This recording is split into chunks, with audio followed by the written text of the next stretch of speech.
A los niños también de la escuela dominical les vamos a pedir entonces que puedan salir en orden. Y a mis hermanos, a los que nos quedamos, les invito por favor a que puedan abrir sus Biblias.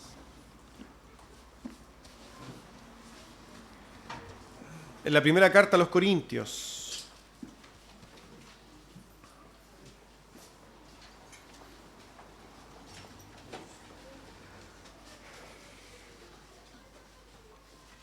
Primera carta a los Corintios en su capítulo 13. Hoy día también vamos a estar leyendo un solo versículo, el versículo número 3. Dice así entonces la palabra del Señor en 1 Corintios capítulo 13, versículo 3.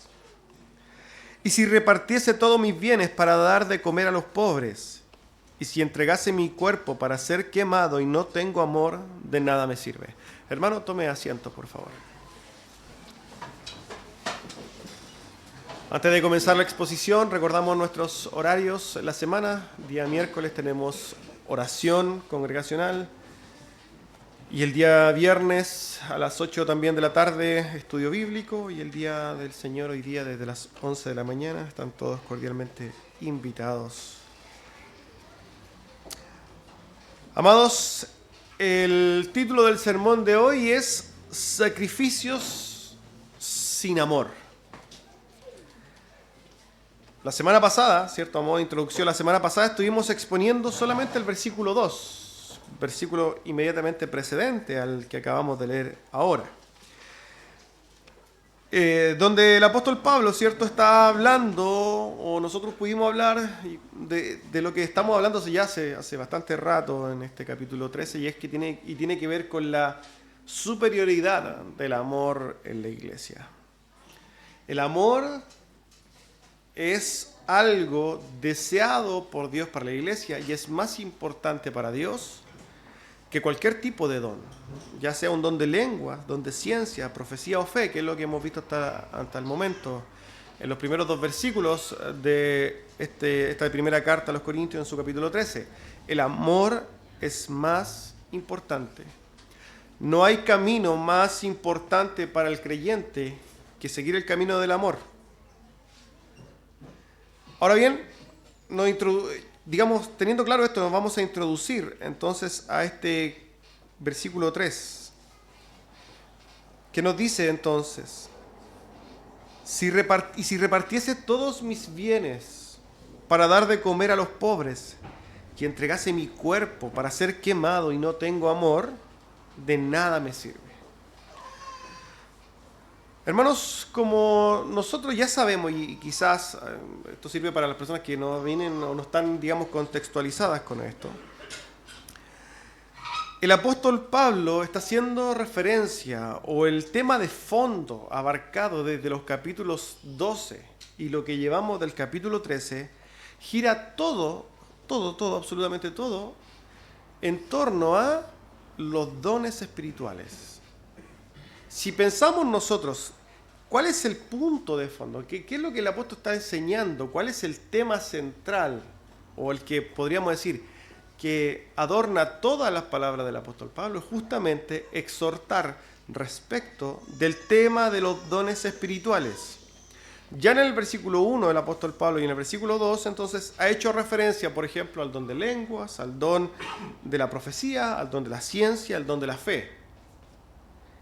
Pero esto también ha sido aludido todo en el capítulo 12. Todo el capítulo 12 ha hablado entonces de los dones, de la función de los dones.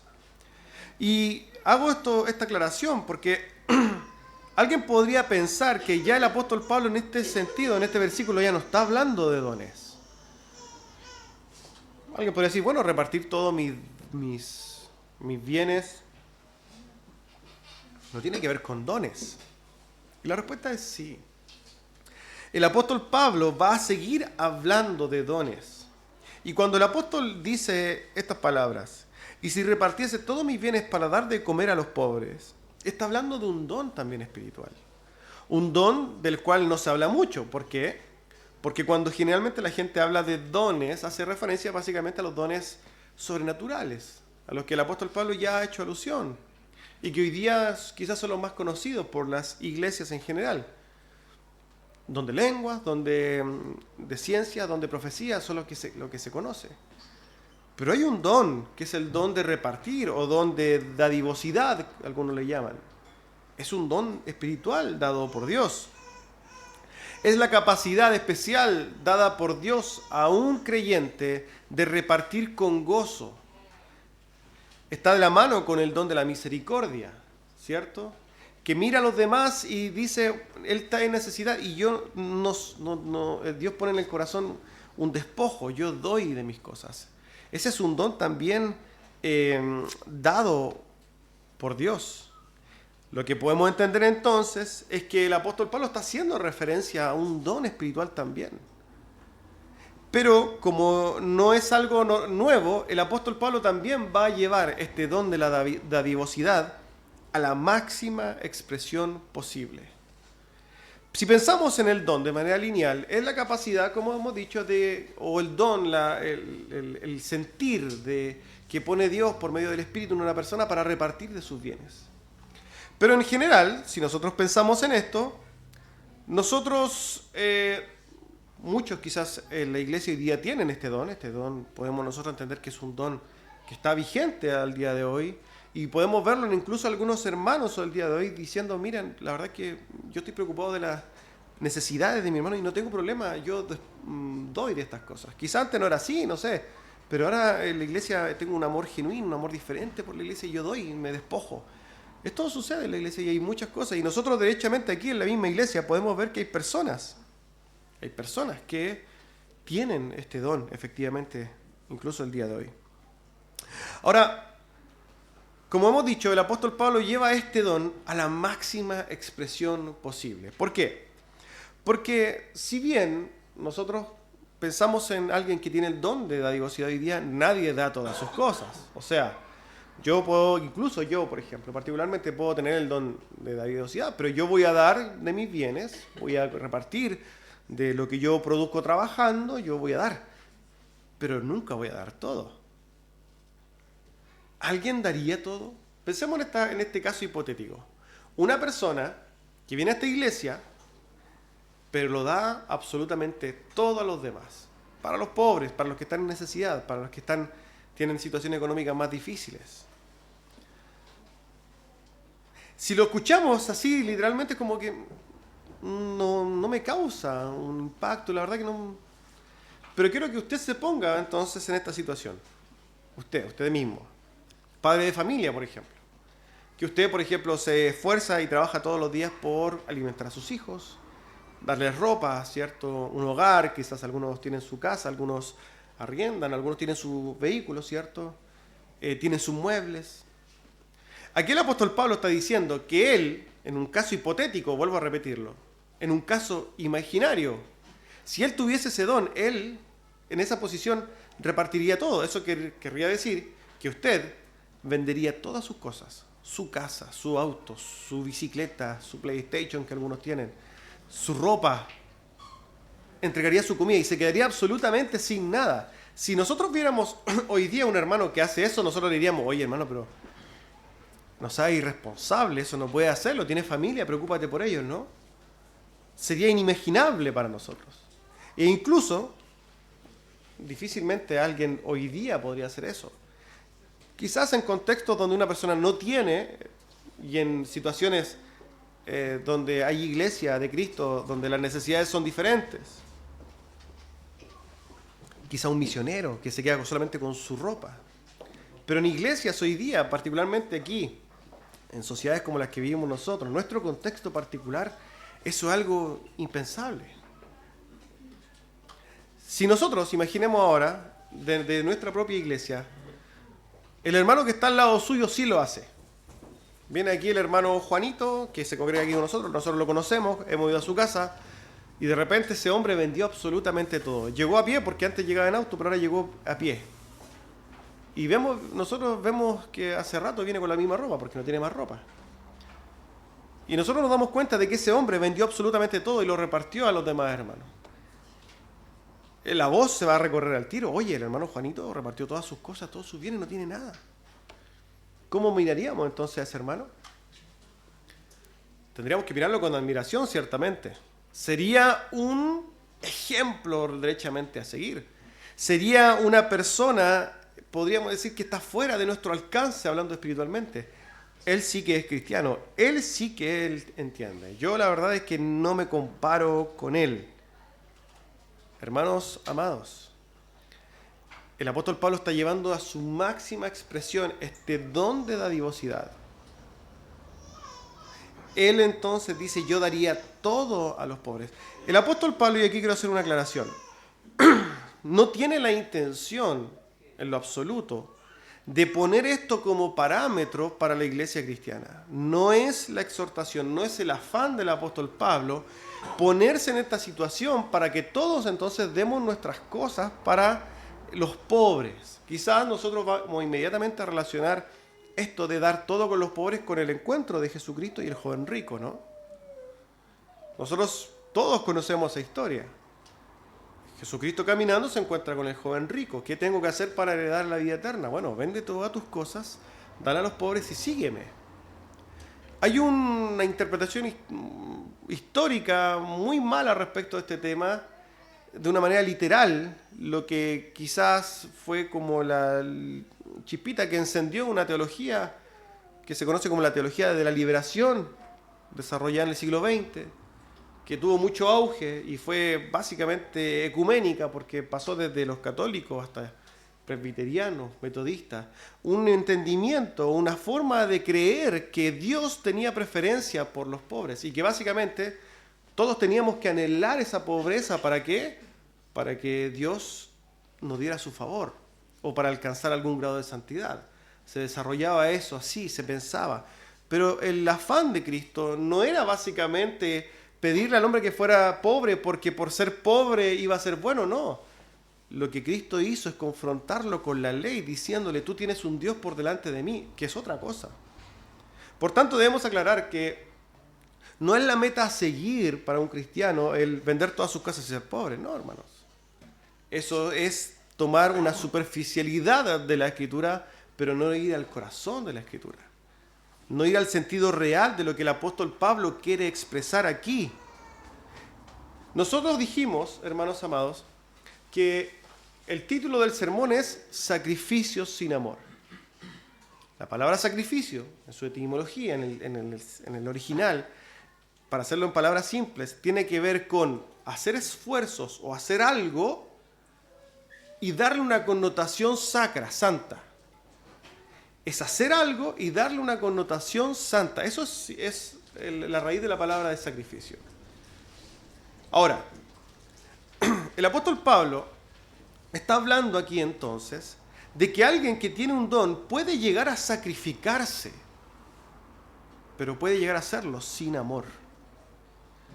Alguien puede llegar a dar un ejemplo del máximo ejemplo, ¿cierto?, de sacrificio, de tomar, hacer una acción que es impresionante, es rimbombante, es importante, es grande, es digna de admirar ante los ojos de los hombres. Y tiene una connotación santa porque tiene relación con la iglesia, pero incluso esa acción puede ser sin amor. Eso es lo que está diciendo entonces el apóstol Pablo aquí. ¿Podemos nosotros entonces hacer obras muy buenas, pero sin amor? ¿Podemos nosotros entender que puede existir una relación entre hacer una obra maravillosamente evangélica y muy buena a los ojos de los demás, pero con un corazón totalmente apartado de Dios? Esto es lo que el apóstol Pablo está enseñando aquí. Yo puedo vender todos mis bienes, puedo hacer toda esta obra preciosa, llevar a cabo este, entre comillas, don, ser el máximo ejemplo de esta iglesia, pero lo puedo hacer sin amor. Más adelante el mismo apóstol de esto va a decir, no sirve.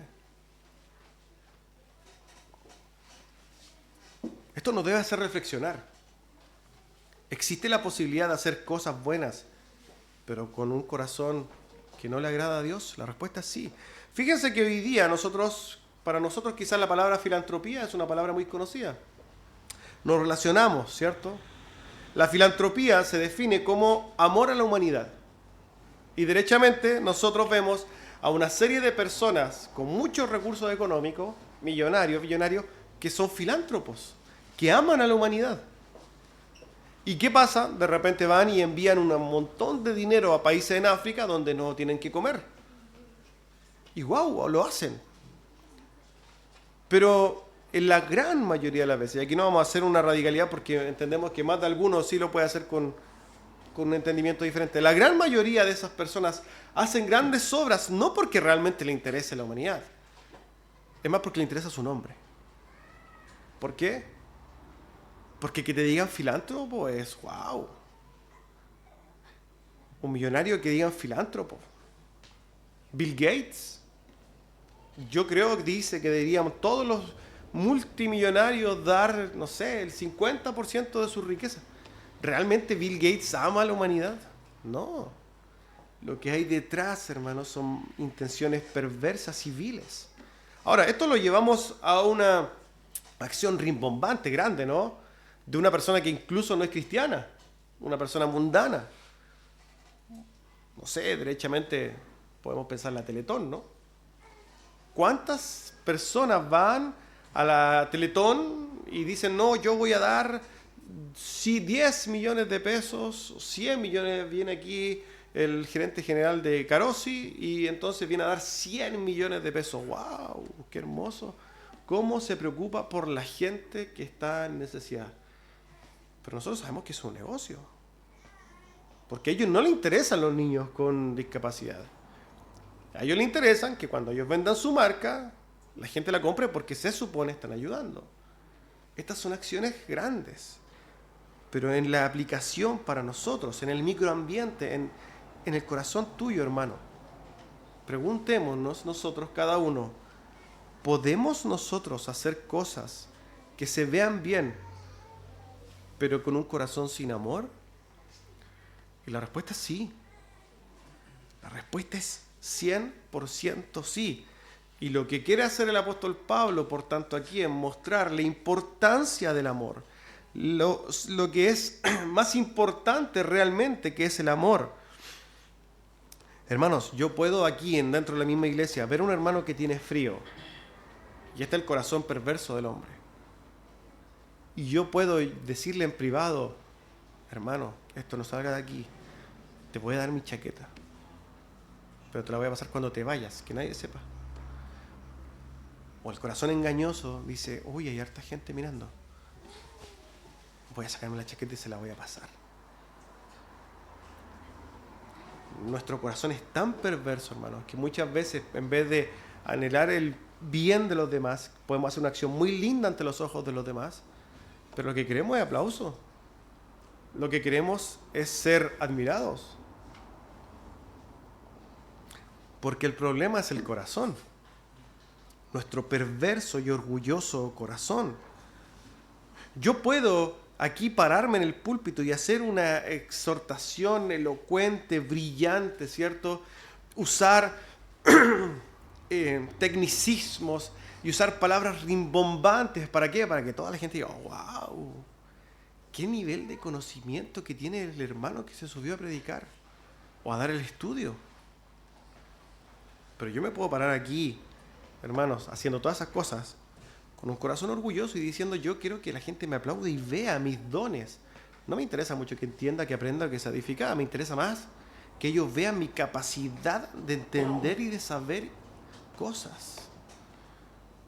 Suena lindo, ¿cierto? Servir al Señor aquí, pararse en el púlpito, pero otra cosa es realmente decir, bueno, ¿con qué intención está haciendo estas cosas? Se da mucho en el conocimiento. Muchas veces yo, cierto, que conozco muchas cosas, voy y le digo a mi hermano tantas cosas y le explico y le empiezo a hablar de cosas que nunca en su vida este hermano va a entender. No porque yo tenga la intención realmente que él entienda y se sea edificado, sino para que él vea que yo sí sé. Y entonces que me aplauda. Asimismo, nuestro corazón, hermanos, es tremendamente engañoso y perverso.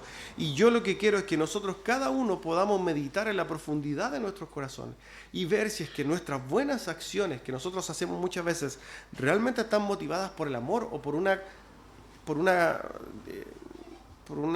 camino, por un instinto, por una intención engañosa del corazón.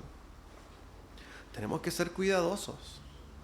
Porque yo puedo hacer una cosa muy importante para que los demás me vean, pero si yo la hago sin amor, no sirve, dice el apóstol. Y ojo con esto, hermanos, que la palabra de Dios, lo que nosotros encontramos y que nos damos la cita semanalmente para poder exponerla. ¿Por qué? Porque Dios en su misericordia nos da esta palabra. No es para que nosotros digamos, qué linda la palabra, sino que realmente lo que hace la palabra es cambiar o darnos a entender lo que realmente Dios quiere. Y por tanto, debemos nosotros meditar y no solamente ser oidores, sino que también ser hacedores. Meditemos, hermanos, en las cosas que nosotros hacemos y si es que realmente la motivación de nuestro corazón es el amor genuino o el querer ser vistos. Porque por más que yo pueda obtener el aplauso de los hombres, puede que esté siendo reprobado por Dios. Esto es una realidad, hermanos. Podemos hacer el sacrificio más grande, hermanos. Podemos hacer la obra vistosa más grande, pero el amor es el camino, entonces, que nosotros realmente tenemos que seguir.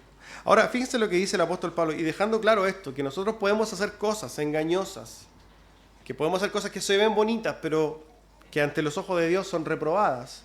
No dejemos de mirar eso para poder acercarnos a la segunda parte del versículo, donde el apóstol Pablo entonces dice, y si diera mi cuerpo para ser quemado.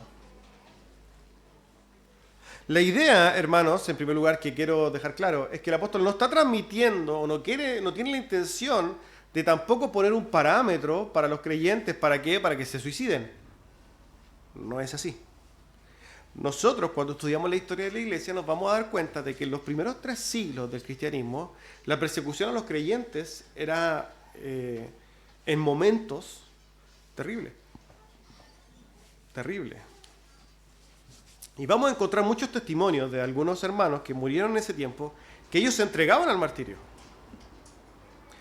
Yo prefiero morir para ganar a Cristo que quedarme ahí, cierto, escondido. No, yo voy a ir y voy a morir. Esto era una condición que se daba en un contexto en particular, que nosotros no deberíamos juzgar, porque hay unas cosas que para nosotros son insondables, pero lo que sí podemos decir es que escrituralmente nosotros no tenemos elementos que nos digan, sí, vayan al suicidio. Este texto no es una invitación para que todos los hermanos entonces ahora pongan, yo voy a poner el pecho a las balas y me voy a quemar a lo bonzo porque esto es lo que el apóstol Pablo está diciendo. No es así.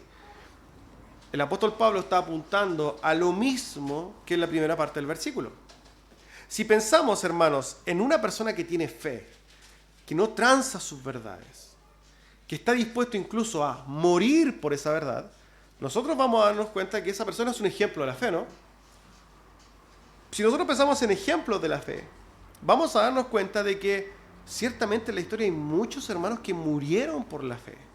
Incluso el apóstol Pablo más adelante va a morir por la fe. El apóstol Pedro, la gran mayoría de los apóstoles, salvo el apóstol Juan, los mártires de los primeros 3 siglos, mártires hasta el día de hoy existen mártires.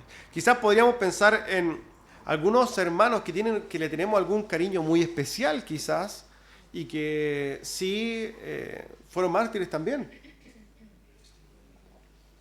Yo creo que la gran mayoría de los reformados dicen, John Huss es un mártir que nosotros todos le tenemos un cariño. William Tyndale, no sé. Hay hermanos que quizás marcaron una etapa y murieron como mártires. Si nosotros pensamos en ellos o en cualquier persona que está dispuesta a morir por la fe, estamos hablando de un extremo de la demostración de la fe. Estamos hablando de algo que incluso nosotros decimos, no, yo moriría por Cristo. Pero una cosa es decirlo y otra cosa es con guitarra, ¿cierto? A la hora de emitir juicios, nosotros no. Somos como Pedro, no, hermano. Ni aunque te maten, yo moriré contigo, dijo Pedro. Yo moriré contigo, y eso es lo mismo que nosotros hoy día decimos, no, yo no transaría a Cristo. Pero hermanos, esa es una visión muy, pero muy pedrística de ver las cosas, ¿cierto?, en su carne. Porque yo lo quiero ver a usted con un cuchillo enfrente y va a decir que efectivamente no va a negar a Cristo. O con un soplete. Es diferente, ¿no? O con una motosierra. Ahora dice, no, yo no negaría a Cristo, ¿cierto? Porque yo soy creyente y no. Pero otra cosa, hermanos, otra cosa es estar ahí con un hacha, con un machete. Hoy día, hermanos, hoy día lamentablemente en nuestro mundo, hasta este mismo momento, hay creyentes muriendo por la fe. Eso existe hoy día. Nosotros vivimos en las nubes, hermanos, vivimos en algodones. El cristianismo aquí en este lado del mundo es, a los ojos de ellos, es básicamente un chiste. O sea, nosotros tenemos frío, no nos levantamos para ir a la iglesia, pero ellos, hermanos, les cortan sus brazos, sus piernas, les matan a sus hijos, les violan a sus hijas por la fe. Nosotros, hermanos, nos quejamos por tonteras. O sea, nosotros vivimos un cristianismo de mentira, un cristianismo que no demanda nada de nosotros.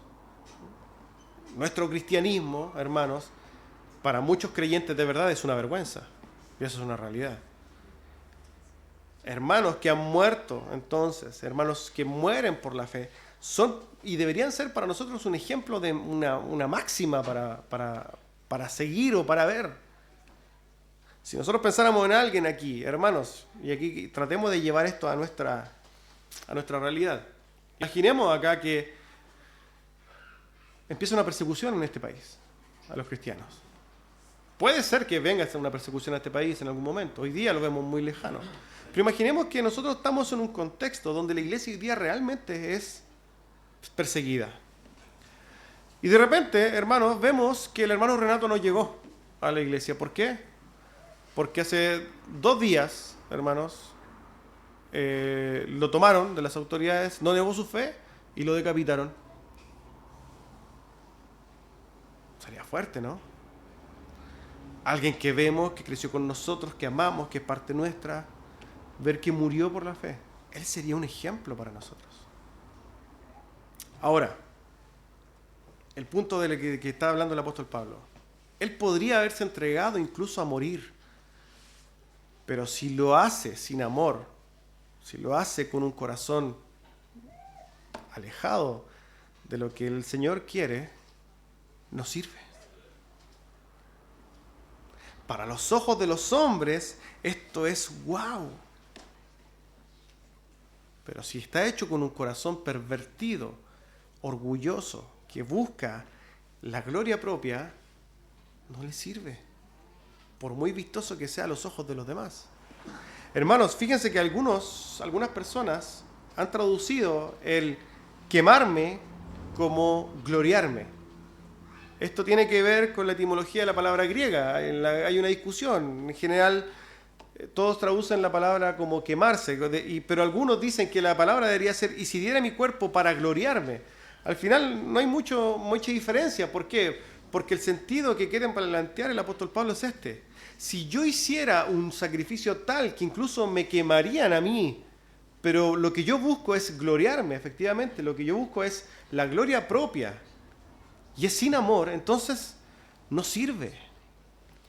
Podemos hacer, hermanos, una serie de sacrificios, cosas, acciones, que nosotros les damos las connotaciones de santidad, pero que si no son hechas con amor de verdad, no sirven. No son nada. Debemos meditar no en la superficialidad de la obra en sí, sino que en la intención y el propósito de hacer las cosas. Y en ese sentido todos tenemos que meditar en ello, hermanos. Todos tenemos que meditar. Porque muchas veces nosotros podemos caer en el error de hacer cosas que pueden ser muy dignas de reconocimiento para la iglesia, para los demás, pero motivadas por amor, vanagloria. Y el problema con eso es que el apóstol Pablo dice que si nosotros hacemos estas cosas, no sirven de nada. Siguiendo entonces la línea que el apóstol ha dicho, que es como el metal que resuena, el címbalo que retiñe, que no es nada, y aquí dice entonces que no sirve. ¿Qué significa entonces que no sirve? Puedo preguntarle eso al texto, ¿no? ¿Qué le sirve entonces al apóstol? ¿Qué no le sirve? ¿Qué es de provecho realmente para el apóstol? Meditando en esa pregunta, hermanos, creo que la respuesta a poder comprender qué es lo que realmente le es de provecho para el apóstol es entender cómo él enfrentaba la vida misma cristiana. Y el apóstol lo resume en palabras dichas por él mismo, justamente en el capítulo 11 de la carta a los Corintios, cuando dice: sed imitadores de mí, como yo soy imitador de Cristo. ¿Eso qué hace? Saca el fondo, saca el foco de lo que era importante para el apóstol Pablo, sino que lo que realmente nos debe importar es qué es de provecho para Cristo. ¿Qué es lo que realmente le sirve a Cristo? ¿Qué es de provecho para Él? Jesucristo dijo: para mí, mi comida es que haga la voluntad del que me envió. Para Cristo, entonces, lo que realmente le sirve, hermanos amados, es lo que le glorifica a su Padre. Para el apóstol, por tanto, también, lo que sí le sirve es algo que le glorifique a Dios. Lo que no le sirve es algo que glorifique al hombre. Entonces, aquí nosotros podemos entender que el afán, el camino que debe seguir cada creyente es glorificar a Dios, y eso se hace por medio de amar, no por medio de la demostración de cosas importantes, rimbombantes, ni de los dones, ni de mis capacidades, sino que de amar.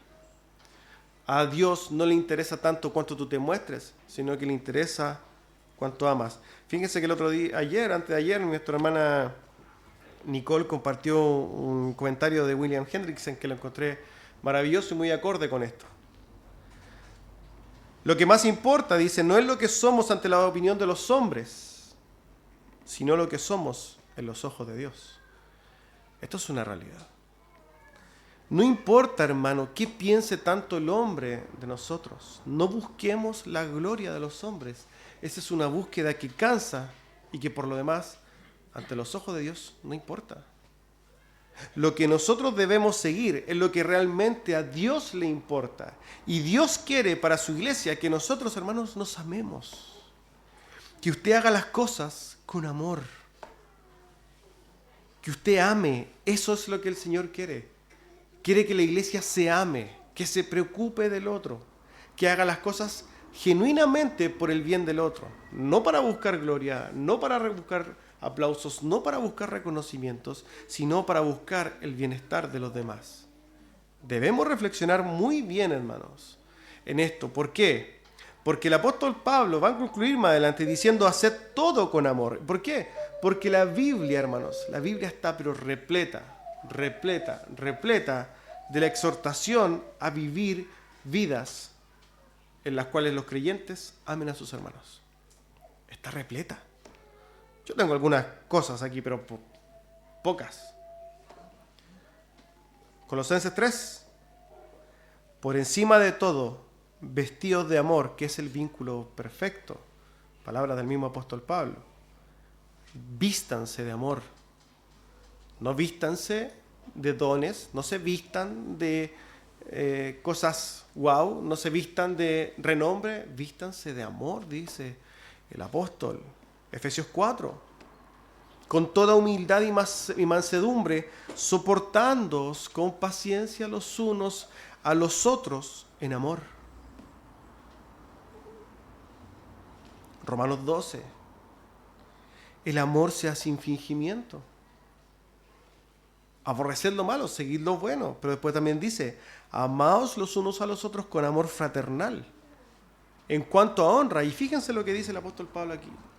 En cuanto a honra, prefiriéndoos los unos a los otros. En otras palabras es, si es que hay alguien que tiene que recibir honra aquí, si alguien tiene que recibir nombre, reconocimiento, si hay alguien que realmente tiene que recibir aplauso, y está en mí determinar si va a ser él o yo, que sea él. Eso es lo que dice el apóstol Pablo. ¿Por qué? Porque eso es amar, por hermano. Porque eso es amar. El amar realmente busca el bienestar del otro en vez de mi propio bienestar. Bueno, es que las cosas no son como yo quiero, no me acomodan a mí, yo no pienso de esa manera, no me gusta, no me parece, yo creo que yo tengo la razón. Es que el apóstol Pablo y la Biblia y el Señor dice, es que eso no es amar. ¿Por qué? Porque el amar implica no buscar lo tuyo. Amar implica buscar el bien de los demás. Por tanto, hermanos, tenemos que tener mucho, mucho cuidado con nuestras acciones, los caminos que tomamos. Está más decir que Juan 15 dice, palabra de Jesús, este mandamiento os dejo, que os améis los unos a los otros, como yo os he amado. ¿Cómo amó Cristo? ¿Fue imperfecto el amor de Cristo?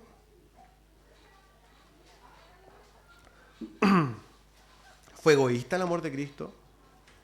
No, hermanos. No. No, no y no. El amor de Cristo es el amor perfecto. Una entrega total y sin condiciones hacia los demás. Somos llamados a amarnos. ¿Imaginamos lo que significaría una iglesia donde todos realmente nos amemos? Una iglesia hermosa. Yo creo particularmente que de alguna manera sí nos amamos, pero luchamos con la inclinación de nuestros propios corazones. Vivimos una lucha, una vida de lucha entre cuánto me esfuerzo por amar a mi hermano, pero la comodidad que yo quiero, las cosas que a mí me parecen, lo que a mí realmente me gusta, es una lucha constante que me lleva y me tira para el otro lado. Yo quiero amar, pero es que no me deja. ¿Por qué? Es que son mis emociones, son mis sentimientos, son mis anhelos. ¿Cómo puedo renunciar a ellos? Hermanos, es que el amor es sufrido. Como va a decir el apóstol Pablo, el amor es benigno, pero el amor no tiene envidia. No es jactancioso. Esta palabra no es jactancioso. Apunta justamente a todo, hermano, lo que el apóstol Pablo expone en estos 3 primeros versículos. La jactancia, hermanos, es el manifestar mi orgullo. Es mostrarme a mí y dar a entender que yo soy más grande, que yo sí merezco aplauso, que yo sí merezco una posición, que yo sí tengo que ser admirado, que yo sí tengo que ser aplaudido, que yo sí soy un ejemplo, que yo. Eso es la jactancia. Y el amor no puede ser jactancioso. Yo no puedo seguir el camino del amor si sigo buscando mi propio nombre. Eso, hermanos, es inconcebible, es mutuamente excluyente. O yo sigo mi nombre, o yo amo. Yo busco aplausos, o yo amo. Pero las cosas juntas no van, hermanos. El apóstol Pablo quiere dejar claro, hermanos, entonces, que la búsqueda de nombre, la búsqueda de ser aplaudido, la búsqueda de tener dones, ¿para qué? Para que los demás me vean. Esa búsqueda es una búsqueda que puede ser muy linda a los ojos de los hombres, pero ante los ojos de Dios es basura. Porque lo que quiere realmente Dios para su iglesia es que se ame, hermano. Que se ame con amor genuino. Que ame, que busque el bienestar del hermano, que se preocupe por la condición, por el alma de los demás, que se preocupe por la condición tanto económica, sentimental, física de los demás, que nos miremos a nosotros con amor, pensando en ellos como si fuéramos nosotros mismos. El amor que el Señor quiere para la iglesia es un vínculo perfecto de comunión y unidad, donde nosotros estemos pensando en el grupo, en la iglesia, no en mí. La iglesia de Cristo no está conformada, hermanos, por un miembro, es un cuerpo. Fíjense que el otro día estaba escuchando respecto del cáncer y encontré la explicación como una analogía muy, pero muy clara para la iglesia. Fíjense que esta persona, que es una página que habla de ciencia y etcétera, decía que el cáncer se produce bajo estas circunstancias. Esta es la situación. El cuerpo está lleno, pero está compuesto por millones y millones y millones de células que todas actúan y están de alguna manera determinadas para actuar en pos de su cuerpo. Todas las células de nuestro cuerpo están de alguna manera en la misma mente, están unidas, su propósito continuo junto es: vamos a cuidar este cuerpo. Yo estoy dispuesto, dice la célula, yo incluso me voy a morir porque eso le va a beneficiar al cuerpo. ¿Cierto? De hecho, nosotros cambiamos nuestras células continuamente, si es así. Alguien dice que, o algo escuché por ahí, que creo que en 2 años, o en 3 años, no sé, no somos lo mismo. ¿Por qué? Porque hemos cambiado cada célula de nuestro cuerpo. Ese es un argumento para el alma. ¿Por qué? Porque a pesar de que físicamente no somos lo mismo, el alma sigue ahí. Ahora, las células están dispuestas a morir por el cuerpo. Pero llega un punto donde una célula dice: es que no me interesa el cuerpo. Yo quiero vivir yo. Y esa célula entonces cambia su programación y dice: no, ahora yo voy a vivir. Y empieza a hacer en el cuerpo algo que nada del cuerpo hace. Y empieza a alimentarse ella. Y empieza a decir: oye, tú ven, y se empieza a comer. Y empieza a crecer. Y así nace el cáncer. Y de repente no nos damos cuenta de que se consumió el cuerpo. Es una analogía perfecta, hermanos, para el pensamiento de muchos cristianos. Porque piensan que tienen que seguir sus propios deseos, sus propias metas y su propia prosperidad en el cuerpo que es Cristo. Pero no es así. Tiene que tener mucho cuidado de no transformarse en cáncer, sino en una célula buena. Aquella que está dispuesta a caminar entonces para la prosperidad del cuerpo de Cristo. El Señor entonces, de hecho, nos ha dicho: este es el cuerpo de Cristo. Y nosotros somos células. Debemos todos caminar en comunión, en amor, en sacrificio. ¿Para qué? Para el cuerpo, para la prosperidad del cuerpo de Cristo. Pero tengamos mucho cuidado con empezar a pensar en mí. Eso implica dejar de amar y transformarme en una célula cancerígena. Tenga mucho cuidado, porque eso es lo que mata el cuerpo. Y sería muy triste, hermanos, que alguno de nosotros se transformara en una célula cancerígena del cuerpo de Cristo. Eso sí que sería una afrenta a Cristo. Así que meditemos, hermanos. Meditemos en nuestras acciones, meditemos en nuestro caminar y amémonos por sobre todas las cosas. Amén, hermanos. Quiero invitarles a orar al Señor.